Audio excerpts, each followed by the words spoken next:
cursor blinked impatiently, waiting for me to answer the interviewer's question. What first sparked your interest in pursuing a career in conservation? I looked out the window at the rough grass studded with windfawn and plums. I could almost see the ghost of that unfortunate duck looking back at me. My awakening to the consequences of human activity for nature came early. I was about 8 or 9 years old. It was a beautiful spring morning in the Easter holidays, the kind of day that could not be spent indoors, and in the 80s there was much less to keep us from being outside. After breakfast, we ran down to the pond behind our estate, my little brother and I.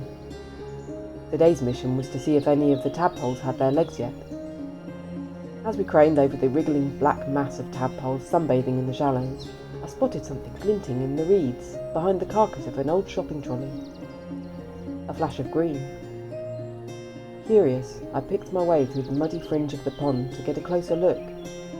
And I looked. And I saw. I'd never seen a wild duck that close up before. Its feathers were so smooth, its green head shining so vibrantly as it lay there, awkwardly. Around its neck was the plastic rings from a six-pack, many of the cans discarded nearby. The bottom of its beak was caught through the ring, pinning its beak to its neck. I could picture the duck, foraging for food like any other morning, diving through the unseen ring in the water and becoming tangled, struggling to free itself, unable to lift its bent head above the water. My brother crept up behind me as I lifted the pristine feathered body out of the reeds. It was soft in my arms, so recently full of life. I wasn't completely sure it was actually dead. Could I save it? We lay it on the grass and removed the plastic, watching to see if it would breathe or open an eye. It didn't.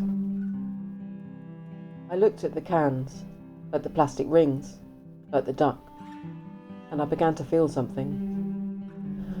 Through the shock of this find, I could feel sadness for the duck, guilt that I was a human, the same kind of creature who had committed this crime, and guilt that we didn't arrive soon enough to help. And rising through all this, a plume of molten anger at the injustice. Big feelings that I had no way of processing. I decided we had to do something. We took the duck home to show Mum, to show her the tragedy that we needed to fix. She wasn't impressed. We decided that this poor, nameless victim should have a proper burial, so we held a duck funeral out back and marked the grave with a cross of sticks.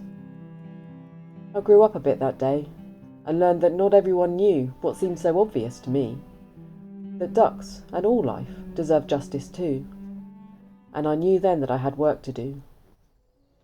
It's been almost 4 decades since that day, and eco-anxiety has been a constant companion, the causes of which have multiplied.